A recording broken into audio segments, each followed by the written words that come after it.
소통 협력이 말하는 바가 뭔가요? 제발 내가 하는 말 좀 잘 들어줄래? 이런 거 같아요. 네가 하고 싶은 말 하지 말고 내가 듣고 싶은 말 해줘. 제발 네 일이라도 잘해라. 내가 도와줄 필요 없게. 이렇게 되는 거군요. 그쵸. 아, 네. 이걸 보고 어떻게 취준생들이 압니까? 이게 무슨 뜻인지.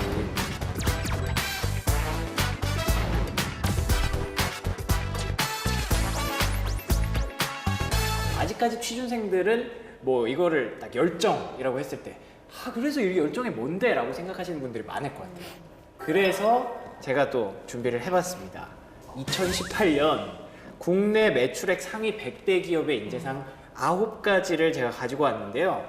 이것에 대해서 오늘 열정, 열심히 하는 것 이렇게 하지 마시고 허심탄회하게 정말 우리 맨날 얘기하는 대담하고 솔직한 방송 오늘 한번 보여주셔야 됩니다. 이렇게 준비가 잘 되셨나요? 노력해 보겠습니다. 노력 안 돼요. 확실하게 약속해 주셔야 돼요, 약속. 이 순간에는 계속 생각하고 있어요. 뭘로 대답해야 되지? 네. 이 9가지가 있는데 우선 어떤 인재상이 있는지 지금 먼저 공개해 주시죠. 네, 먼저 소통 협력, 그리고 전문성, 원칙, 신뢰, 도전 정신, 주인 의식, 창의성, 열정, 글로벌, 실행력. 네, 이렇게 9가지인데요. 좋은 말들이네요. 네.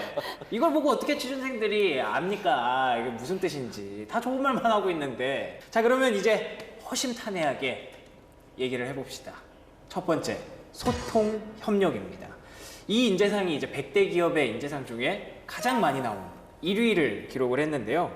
소통 협력이 말하는 바가 뭔가요? 제발 내가 하는 말 좀 잘 들어줄래? 이런 거 같아요. 저는. 네? 누구 기준에서요?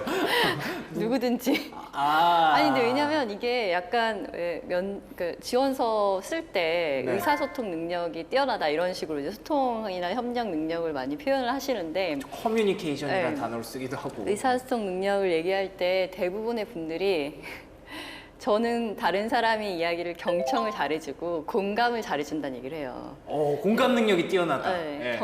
공감 말고 이해력이 뛰어나야 되거든요. 그래요? 이해를 해야 돼요. 왜냐면 이 사람이 그러셨어요가 아니라 이 사람이 한 말에 대한 의미를 캐치하고 이해를 해야 돼요. 그래야지 이제 조직 내에서 의사소통이 되는 거거든요. 그렇죠. 네. 그러면 저는 누가 하는 말을 잘 알아듣습니다. 이렇게 써야 되나요? 뭐 비슷한 맥락인 것 같아요. 그래요? 네, 이게 좀- 오히려 비슷한 맥락이에요? 네, 좀 비슷한 맥락인 것 같은 게 제가 생각하는 소통은 너가 사용하는 단어 말고 상대방이 알아들을 수 있는 단어를 사용해서 상대방을 이해시키는 것. 이해도 잘해야 되고 이해도 잘 시켜야 되고 네. 공감 이런 거 중요한 게 아니군요. 네가 하고 싶은 말 하지 말고 내가 듣고 싶은 말 해줘. 이거가 소통인 예? 것 같아요. 정확하게 얘기하자면. 좋아하는 말 해달라 이거예요? 물론 답을 무조건 한 가지로 정해져 있다 이게 아니라 네네. 그쵸. 그러니까 상대방이 알아들을 수 있게 얘기 좀 해라 이거죠, 사실은. 물론 뭐 직무에 따라서 뭐 해당 기업에 따라서 뭐 당연히 틀리겠지만은 일반적으로 말씀드리면은 소통이라는 것은 단순하게 뭐 말을 잘하고 이 사람과 뭐 내 말 들어 뭐 이런 것도 물론 네네. 답인데 제가 생각하는 것은 제 개인적인 의견은 소통이란 것이 다양한 사람들이 있지 않습니까? 단순히 그게 말이 됐건 뭐가 됐건 간에 어떤 적응하는 능력이 아닐까? 해당 사람과 조직에 내가 어떻게 해야 적응을 할까요? 예를 들어서 그 조직이 뭔가 좀 엄한 분위기고 각자 일을 미루는 분위기라면은 내가 먼저 뭔가 솔선수범을 해서 뭔가 이렇게 뭐 청소라도 하고 뭐 옆에 뭐 책꽂이를 책에다 꼽아 놓는다면은 그것 자체가 하나의 소통이 될 수 있는 것이죠. 그래요? 각자 일을 미루는 분위기의 회사면 저도 같이 미뤄야 되는 거 아니에요? 그래야 이 인재상에 부합하는 거 아닙니까? 괜찮은데? 그런 회사기 때문에 인재상이 소통이라고 한 거예요. 왜냐면 어떤 지향점이 될 수가 있는 것이거든요. 우리 회사 분위기가 이러니까 진짜 이렇게 소통이 잘 되는 사람이 들어왔으면 좋겠다. 협력도 마찬가지겠죠. 협력도 어떤 뭐 긴맥이라고 해야 되나? 같이 이제 뭐 이렇게 긴맥이 같이 하는 게 그게 물론 협력이기도 하지만은요. 네. 상대방 말을 정말 이제 경청함으로써 이 사람이 원하는 게 뭔지를 경청 안 하더라도 평소에 관심을 갖고 있으면서 이 사람이 도움을 요청하기 전에 내가 먼저 도움을 줄 수 있는 물론 굉장히 이상적인 말이긴 하지만 예. 근데 이런 거를 지역적으로 다시 한번 생각해 보면은 내 경험에 있어서 내가 뭐 수업을 듣는데 옆에 친구가 뭔가 보니까 뭐 노트 필기 잘 안 하고 뭔가 그때부터 좀 뭔가 아파가지고 빠진 것 같다. 그러면은 이 친구가 말하기 전에 내가 너 그때 아파서 빠졌으니까 내가 이거 노트 필기 빌려줄게. 그것이 바로 협력이 아닐까요? 예를 들어서. 그래요? 예, 그런 식으로 좀 지역적으로 생각을 해줬으면 좋겠어요. 제가 생각하는 사전적인 단어의 협력이랑은 굉장히 다르네요. 근데 아, 저는 사실 이상적인 협력을 얘기해 주신 것 같아서 저의 정의는 내가 5번 부탁했을 때 3번만이라도 들어줘가 협력이거든요. 아, 네. 그 회사도 약간 서로 미루는 분위기인가 아, 봐요. 그거. 아, 이렇게 되나요? 아, 그렇다기보다는 그래서 서로 너무 바쁘니까 5번 요청을 했을 때 3번만이라도 들어주면 그것만이라도 고맙다라는 의미로 써져 있는 거예요. 네 일 바쁘는 거 나도 알거든? 아. 근데 내가 너무 급하니까 5번 부탁했지 않니? 그러니까 3번만 들어줘 이거예요. 그러니까 잘 도와주는 게 맞는 거네요. 그러니까. 네, 그렇죠. 근데 정말 그러니까 부장님처럼 정말 잘 도와주시는 분은 저렇게 안 해도 이제 요청을 그쵸, 안 해도 해주시겠지만 그런 분들이 많지 않다는 거죠. 그렇죠. 회사에서는. 그렇다 보니까 3번만이라도 들어줘도 너무 고마울 것 같아. 이게 저한테는 협력이었어요. 아, 그래요? 네네. 어떻게 생각하세요? 뭐 소통을 좀 디테일하게 들어가 보면 네네네. 사실은 아까 말씀하신 대로 직무별로 소통이 의미하는 바가 굉장히 달라요. 그렇겠죠. 제가 이제 호텔을 예를 들어서 얘기하면 호텔에서 이제 프론트 오피스에 있는 직원들 같은 경우에는 소통이라는 게 정보 전달력이 뛰어나야 돼요. 왜냐하면 우리 그 오신 고객한테 어떤 정보들을 주는 경우가 굉장히 많기 때문에 그게 뛰어나야 그래야죠, 되고 세일즈 같은 경우에는 설득력이 뛰어나야 돼요. 그렇잖아요. 그러네요. 네. 그렇게 이제 어떤 소통이라고 하더라도 직무별로 그런 내용이 다르기 때문에 이거를 일반적으로 소통을 잘 표현하기 위해서 어떻게 해야 되냐에 대한 답은 직무에 대한 관심을 가져야 된다. 그러네요. 이게 네. 이 직무를 잘 수행하기 위해서 내가 그 고객하고 그리고 부서하고 어떻게 조율을 해 나가고 소통을 해야 되는지를 생각해 보면 답이 나올 것 같고. 오, 네네. 협력을 얘기하자면, 그러니까 사실은 목표 달성하기 위해서 각자 부서에서 내가 맡은 역할을 어떻게 하는지가 협력이 될 수 있어요. 맞아요. 하나의 목표를 이뤄내기 위해서 내가 맡은 역할을 어떻게 해나가는지, 네네. 네, 그게 다른 부서에 피해를 주지 않고 어떻게 해나가는지를 설명해 나가는 것 자체가 협력이 될 수 있는 것 같아요. 추가적으로 말씀드리면 그 직무에서도 네. 뭐 어떤 마케팅이다. 그러면 아까 설득력도 중요하지만은 숫자도 중요하거든요. 어떤 통계를 내 가지고 지금 현재 이렇습니다. 그럼 그 숫자를 내가 어떤 정말 숫자를 잘 내서 분석을 잘 하는 게 그거 자체가 소통이 되는 거죠. 우리는 그거를 이건 분석력이네라고 생각할 수 있겠지만은 해당 직무나 회사에서는 그거 자체가 소통이라는 소통. 얘기입니다. 예를 들어서. 예. 이거 얘기도 하다 보니까 협력도 다시 정의가 다시 내려졌어요. 아, 또요? 네. 네. 이번엔 뭔가요? 내 일이 막히지 않게 네 일이나 좀 잘해. 협력인 것 같아요. 정확하게. 네 일을 좀 해줘. 네가 이 일을 해줘야 나도 일을 할 수 있어. 이게 협력인 것 같아요. 처음에 이해했을 때는 먼저 좀 도와주는 사람이 되어라. 두 번째 이해했을 때는 5번 중에 3번만이라도 도와줘라. 그것도 아니면은 이제 제발 네 일이라도 잘해라. 내가 도와줄 필요 없게. 이렇게 되는 거군요. 그렇죠. 네.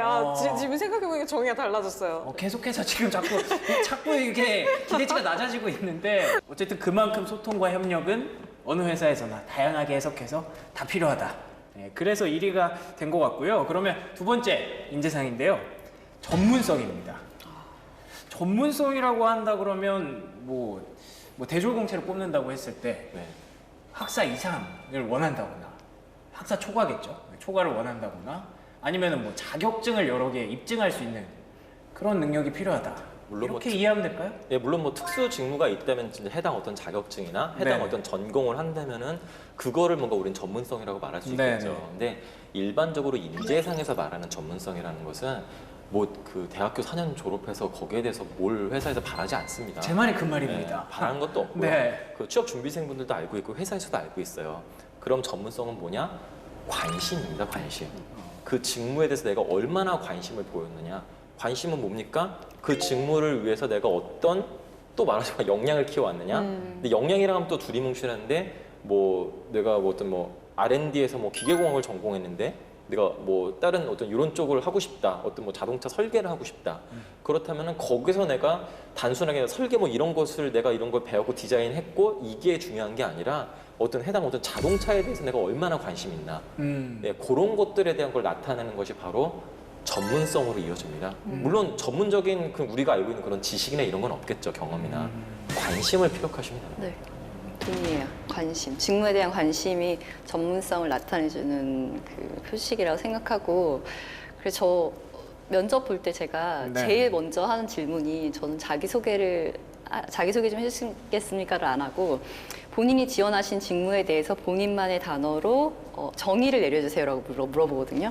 너무 어려운 거 내시는 거 아니에요? 처음 들어오자마자 긴장하는데 이게 뭐야? 왜냐면 본인의 직무를 이제 그 직무를 하고 싶다고 지원을 한 거잖아요. 그렇죠. 그러면 무슨 일을 하고 싶어서 지원했는지는 제가 알아야 될 거 아니에요. 네. 그러니까 본인이 지원하신 직무를 얘기해 달라고 하고, 사실 저희가 이렇게 얘기한 이유는 잡 디스크립션이라는 걸 채용 공고에 같이 올리기 때문에 그렇게 할 수 있거든요.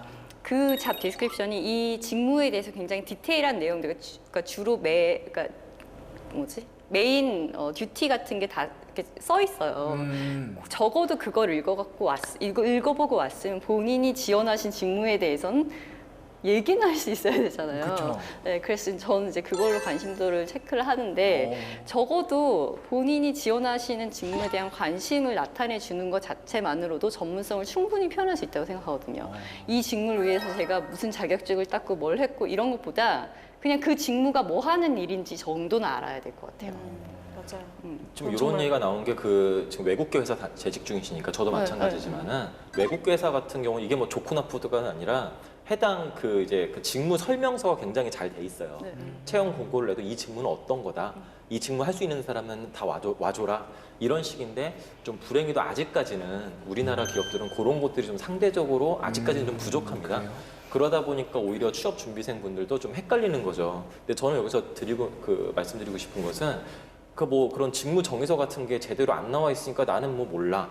이게 아니라 어떤 좀 외국계 기업 같은 내가 희망하는 직무에 대해서 한번 검색을 해보세요. 요새는 검색하는 게 편하니까 하면은 거기에 대해서 대충, 물론 그 우리나라 기업과는 완전히 맞진 않을 가능성이 커요. 하지만 대략적으로 그 직무가 뭐 하는지는 좀 감을 잡을 수 있거든요. 그걸 읽어본 다음에 본인이 원하는, 예를 들어 우리나라 기업에 지원한다. 그럼 거기에 직무에 대해서 본인이 그럼 내가 이 직무를 해서 어떤 경험을 해왔지? 또는 좀 학년이 낮으신 분들은 내가 이런 직무를 한번 앞으로 계속 하기 위해서 어떤 이런 공부를 또 해봐야 되겠구나. 뭔가 이런 생각을 가지시면 훨씬 더 취업하기가 수월해지실 것 같습니다. 정말 공감하는 게, 다들 자격증을 따면 거기에 전문성이라고 생각하시는 취업 준비생들이 많은데 정말 착각이거든요. 많은 게 아니라 거의 네, 거의 그러니까 100%라고 봐야죠. 네, 그렇죠. 실무를 안 해봤기 때문에 사실 그 이론을 알아도 적용시킨 경험이 없으면 전문성이라고 보기 어렵거든요.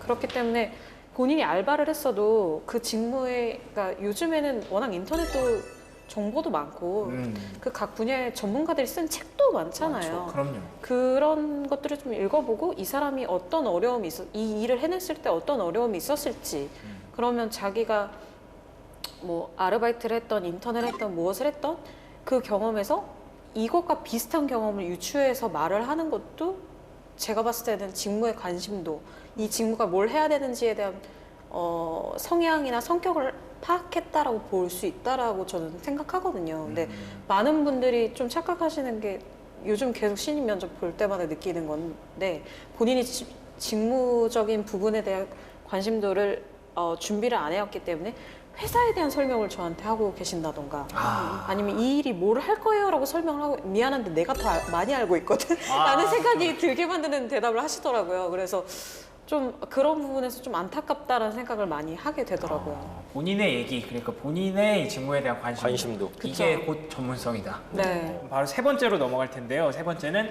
원칙과 신뢰입니다. 원칙과 신뢰. 원칙이라는 단어에서 뭔가 이거 내 말 잘 들어라 이 말인가? 이런 느낌이 좀 나는데, 원칙과 신뢰는 뭘까요? 요새는 좀 더 그런 도덕성 이슈가 또 중시되기 때문에 아마도 그런 게 그래요? 계속 있어 오지 않았을까. 이런 말씀 드리긴 그렇지만은 또 땅콩으로 유명한 또 회사도 있지 않습니까? 예. 그 회사에서도 또 신뢰 그런 걸 되게 중요시해요. 원칙과 신뢰라 함은 처음에는 뭔가 회사 입장에서는 뭐 부정부패라고 해야 되나요?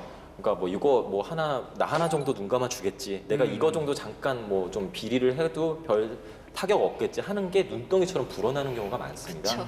그래서 굉장히 위험에 처한 회사들도 많았고요. 여지껏 우리가 많이 봤듯이.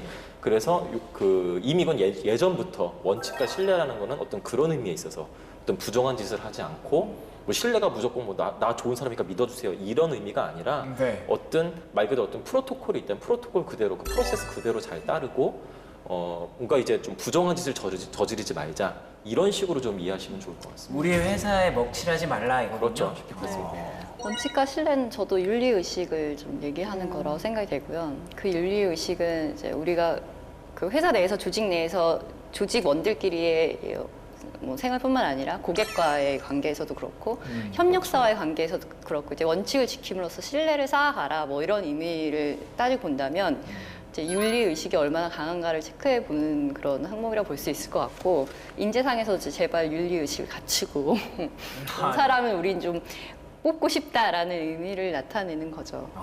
윤리의식. 특히 뭐 제조업체들이나 어떤 엔지니어링 업체 이런 데 보면은 어떤 뭐 안전 이런 걸 되게 중요시합니다. 그래서 안전을 위해서라면 어떠한 것과도 타협하지 않는다. 그쵸. 아예 이런 거를 뭐 해외 기업 같은 경우에 그런 거를 또 인재상에 내건 회사들도 있어요. 대놓고.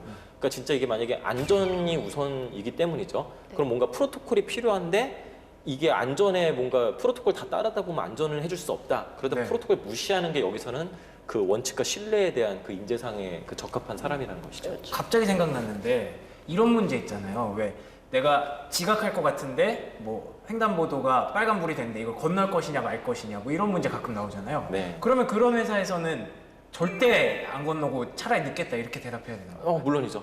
그렇게 하죠. 예. 저만 찔리는 건가요? 아, 예? 저도 모르게 순간 고민했어요. 근데 저도 진짜 충분히 이해가 됐고 이 얘기를 하면 할수록 진짜 내가 이걸 알고 좀 썼으면은 더 많이 합격을 해봤었을지 않았을까 라는 생각이 갑자기 들기 시작하네요. 착각일 수 있어요. 그렇군요. 맞습니다. 네. 자 그럼 네 번째 바로 넘어가 볼게요. 도전정신. 도전정신. 도전정신 좀 참 너무 어렵다. 뛰어나거든요. 네. 다들 이렇게 생각할 거예요 아마. 모든 준비생들이. 정말 수많은 도전들을 해오면서 잘하신 분들이 거의 지금 도처에 깔려있기 때문에 물론 계속 말씀드리지만 이건 직무와 회사마다 틀립니다. 네. 일반적으로 좀 회사에서 하는 의미를 말씀드리면은 네. 도전이란 것이 내가 정말 어디 모험을 즐기고 이게 아니고요. 아니에요? 이건 아닙니다. 아니고 도전이란 거는 회사에 이렇게 업무를 하다 보면은 정말 새로운 일들도 갑자기 들어오고요. 내 힘으로 할 수 없는 것들도 많습니다. 근데 그거를 포기하지 않고 정말 내가 한번 해봐야지. 그러니까 이런 식으로 좀 뭐 즐겁게 받아들일 수는 없겠지만은 어찌됐건 좀 자신감 있게 나도 이거 할 수 있어. 이거 한번 나 모르는 거지만 어디 가서 알아봐서 한번 해볼래. 이런 거를 좀 도전 정신으로 보통 알고 있습니다. 회사에서. 맞아요. 네 일이 아니어도 일단 도전해라. 그러니까 모르는 일이어도 나한테 주어진다면은 일단 하고 뭔가 내가 다른 일 더 할 수 있는 여력이 된다면 내일 다 마치고 여력이 된다면은 다른 일도 뭔가 알아서 한번 찾아서 해봐라. 이런 것들이죠. 제가 보았을 때 많이 느껴졌던 부분, 도전 정신은 네. 내 상사가 모르는 업무가 오더라도 두려움을 갖지 말고 차근차근 해나가는 그 능력이라고 좀 볼 수 있을 것 같아요. 상사가 모르는 업무를 내가 차근차근. 네. 와 이거 굉장히 어려운데 네. 무슨 뜻인가요? 그러니까 사실 이건 어떤 부분에 시대적인 흐름일 수도 있을 것 같아요. 왜냐하면 지금 시대는 이전 세대들이 하지 못했던 것들이 계속 태어나거든요. 사업군이 뭐 핀테크도 그렇고, 그렇죠. 뭐 인터넷 뱅킹도 그렇고, 뭐 여러 가지 있잖아요. 4차 혁명 시대니까. 네네, IT 쪽 같은 경우는 워낙 이전 회사들이 가지 않았던 길들을 또 가야 되는 회사들이 있는데 그런 경우에 딱 도전 정신이 있는 사람이라고 한다면 사실 이전 세대들이 못했던 거를 우리가 얼마나 알고 진행을 하겠어요. 근데 거기에 너무 두려워하면서 그냥 이렇게 좀 뒤로 물러서기보다는 조금씩 한 발짝 한 발짝 나서는 그런 정신이 필요하지 않나. 그래서 저는 도전 정신이 모르는 업무더라 하더라도 조금 나아가야 된다. 뭐 남미 가서 막 이걸 했습니다 막 이런 거 아니고. 그쵸, 그쵸. 그러니까 제가 다녔던 회사에서의 도전 정신을 좀 풀어보면 변화에 두려워하지 말라라는 의미로 좀 해석이 돼요. 그래서 무슨 당연히 지금 아까 말씀하신 대로 회사들이 사업 전략이 지금 굉장히 빠르게 바뀌고 있는데 그 맞아요. 빠른 변화에 대해서 조직원들이 그 닥쳤을 때 이 변화에 대한 거부감이 굉장히 많이 맞아요. 그 그 느끼는 경우들이 많거든요. 그럴 수밖에 네, 없죠. 그러면 이제 그 변화에 대한 거부감이 들기 시작하면 회사의 전략이 굉장히 뒤처지게 돼요. 그러니까 딜레이가 된다고 해야 되나? 늦게 진행이 되는 거예요. 근데 지금은 또 늦게 진행되면 사실은 그 회사는 뒤처지는 기업이 될 수밖에 없는 시대가 됐잖아요. 그렇죠. 그래서 어떤 변화가 생기더라도 두려워하지 말라 자체가 이제 조금 도전 정신에 좀 풀어 해석하면 그렇게 되는 경우들이 좀 있더라고요. 제가 다녔던 회사는 그랬어요.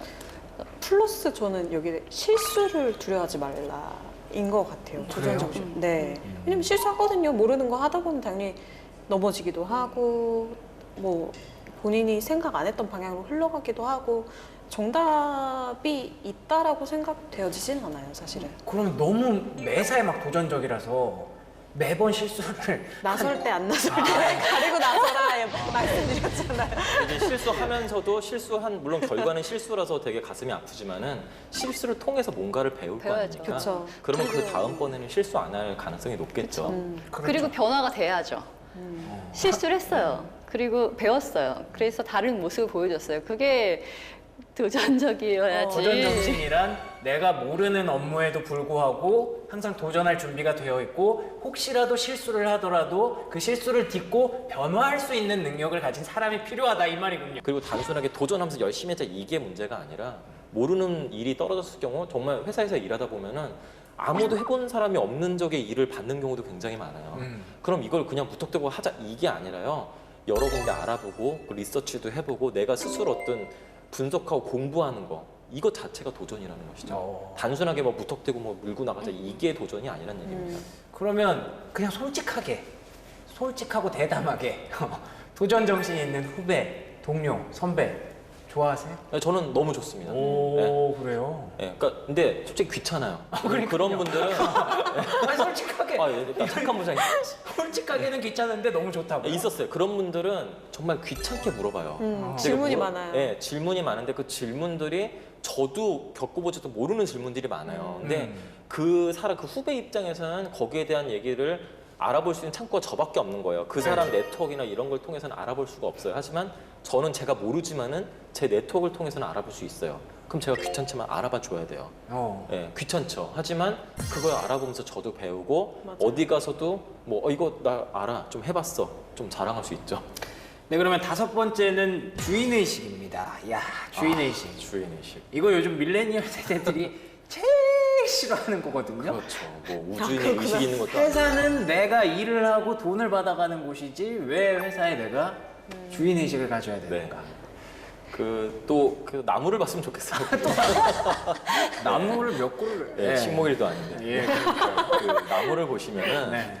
뭐 내가 이 회사 주인 아니죠. 당연히 주인은 다른 분 계시잖아요. 저기 뭐 위에 계시는 네. 분이 계실 텐데 주인의식이라는 것은 단순하게 내가 회사의 주인이다 뭐 내 오너십을 가져라 뭐 이게 아니고요. 내 업무에 한해서 이 업무는 내 거고 업무가요. 회사는 오너 거죠. 회사는 주인 거고 업무는 내 거고 내가 이 업무를 통해서 어떤 거를 내가 뭐 경험할 거고 내 앞으로 나의 커리어에 나의 경력에 이걸 통해서 내가 더 성장할 거다. 이런 마음가짐으로 업무를 한다면은 그런 것들이 뭐 결국엔 물론 이제 그 주인분에게도 이제 좋겠죠 당연히 직원분에게 예. 좋겠고 하지만 나한테는 훨씬 좋다는 것이죠. 예, 그런 식으로 좀 업무에 한정해서 좀 했으면 좋겠습니다. 월급도 빨리 올라가고. 그렇죠. 내가 회사를 떠나서 내 업무, 네. 직무에 대한 그런. 그렇게 했으면 좋겠어요. 예. 제가 생각할 때 주인의식은 직무에 대한 책임감인 것 같아요. 책임감. 네. 책임감 그런 거 같아요. 네. 말씀하신 거 들어봐도 그 그러니까 책임감 직무에 얘기하시는 대한 거. 책임감이 그러니까 주인이시고 뭐 사실 회사의 로열티를 가지고 내 회사처럼 열심히 일해줬으면 좋겠다는 이제 오너의 개인적인 희망이고요. 그 개인적인 희망 내에서 이제 제가 가질 수 있는 주인의식은 회사는 어르신 거니까. 내 건 아니니까. 네, 내 건 아니니까 나는 이제 내 업무에 대해서 뽑아낼 건 모든 걸 뽑아내고 네. 이 업무의 전문가가 되겠다. 이게 주인의식이라고 볼 수 있을 것 같아요. 근데 혹시 그러면 예전에는 이 주인의식이라는 단어가 너의 그 직무에 대해서, 너의 업무에 대해서 그렇게 책임감을 가져라. 그렇기 때문에 너는 이 일을 오늘 밤새서라도 끝내고 가라. 이 뜻은 아니었을까요? 그렇게 잘못 오해될 수도 있는 것 같아요. 그래요? 네. 네. 이거를 내가 뭐 밤을 새서라고 한다 이게 주인의식이다? 그건 정말 잘못된 생각이고요. 왜 요새 그런가요? 그것도 아니죠. 왜냐면 주어진 시간 내 업무를 빨리 끝내는 것이 진정한 주인의식인 것 같아요. 나는 이 해당 시간에 이거를 난 최대한 잘했다. 물론 못 끝내는 경우도 있겠지만 그렇죠. 그런 경우에는. 내일 해야죠. 아, 내일 했대요? 네. 근데 주인인데? 아, 주인이니까 제가 내 스케줄을 조정해야죠. 내가 내 일이니까 내 스케줄 조정해서 하지만 옛날에는 왜냐면 주인들이 그걸 원하셨기 때문에 주인들께서 그래서 이제- 진짜 회사의 주인들께서 네. 그 사주들께서 일찍 퇴근하는 걸 못 봐요. 지금은 근데 네. 그 주인분들이 이 아, 사람이 바뀌었네요. 예, 회사에 오래 있으면 이제 본인이 큰일이 생길 수 있기 때문에 오. 예, 별로 안 좋아할 수 있어요. 그러니까는 뭐 생산성을 높이고 뭐 이런 뭐 그런 얘기는 다 둘째치고 어쨌든 주어진 시간 내에서 최대한 할 수 있는 만큼 이제 본인이 맡은 직무를 할 수 있게 해 나가는 게 이제 책임감 있는 주인이신 것 같아요. 알겠습니다. 그러면 6번째입니다. 6번째는 창의력인데요. 창의력 되게 쉬운 단어예요. 쉬운 단어인데 되게 어렵게 느껴지거든요. 이 만약에 자소서를 쓸 때 이게 있으면 어떤 면에서 창의력을 발휘해서 입증을 해야 될까요? 창의력은 어찌 보면 가장 좀 쉬운 그 인재상이 아닐까라는 생각이 들어요. 어. 누차 말하지만 직무에 대한 관심이 바로 창의력입니다. 또 직무에 대한 관심이에요? 관심에 계속 그 재방송을 하고 있죠. 네. 그 직무에 대한 관심이라는 것은 그 창의력이 항상 우리는 생각하죠. 머리 위에서 갑자기 그 백열등, 형광등인가요? 그런 네. 등이 하나 반짝하면서 뭔가 반짝이는 아이디어가 하나 딱 멋있게. 엄청나게 혁신적인 뭔가. 그렇죠. 혁신적인 뭔가. 근데 물론 그건 창의력이긴 한데요. 네. 그러기에는 거의 불가능해요. 천재들도 그건 할 수 없고요. 그래요? 네. 계속 해당 사안에 대해서, 직무에 대해서, 업무에 대해서 계속 고민을 하고 관심을 갖다 보면은 거기에 대해서 이제 생각이 나는 거죠. 거기에 대해서 뭔가 새로운 방향성이 생각이 나는 겁니다. 그것을 창의력이라고 합니다. 그 S모 기업에서도 뭐 창의력 면접이다 뭐 이런 것들 하고 있거든요. 오. 예, 지금도 뭐 신입 공채 시에 하고 있는데 창의력 면접도 정말 이 사람이 반짝이는 아이디어가 있냐 이걸 보는 게 아니에요. 그 직무 관련해서 얼마나 준비가 돼 있고 계속 어떤 직무에 대한 상황을 주거나 이런 식으로 물어보고 물론 이제 시사적인 문제도 주긴 하지만은 결국에는 해당 직무를 제대로 할 수 있는 역량이 있느냐 이런 것들을 알아보는 면접이거든요. 그렇기 때문에 직무에 대한 관심이 바로 창의력이다 이렇게 보시면 되겠습니다. 그러니까 내가 그 직무에 대해서 관심을 계속 갖고 있으면 이거는 이렇게 해보면 더 맞습니다. 네. 고민한 만큼 그게 새로운 방법이 계속 생각이 나요. 그렇죠. 물론 틀릴 수도 있겠지만은 네네네. 창의적인 생각이 나는 거죠. 그게 물론 틀릴 수도 있고 이전에 해봤던 방법일 수도 있겠지만 네.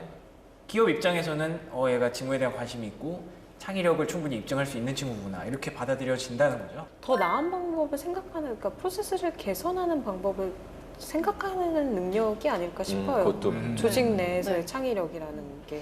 그러니까 뭐 하나를 굉장히 큰 프로세스로 확 바꿔서 이게 아니라 원래 기존대로 가고 있던 거에 조금의 변화를 주면 효율성이 높아진다라는 거를 창의라고 보기도 하거든요.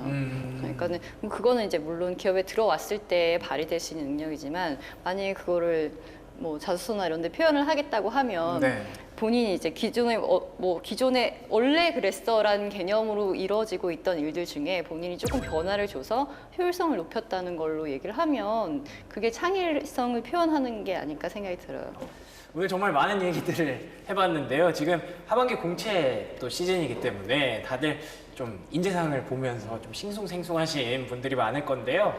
이번 방송 보시고 다들 좀 자신감을 가지셨으면 좋겠다라는 생각이 들고 바로 여러분들이 우리 기업이 원하는 인재상일 겁니다. 믿으십시오. 네, 화이팅이고요.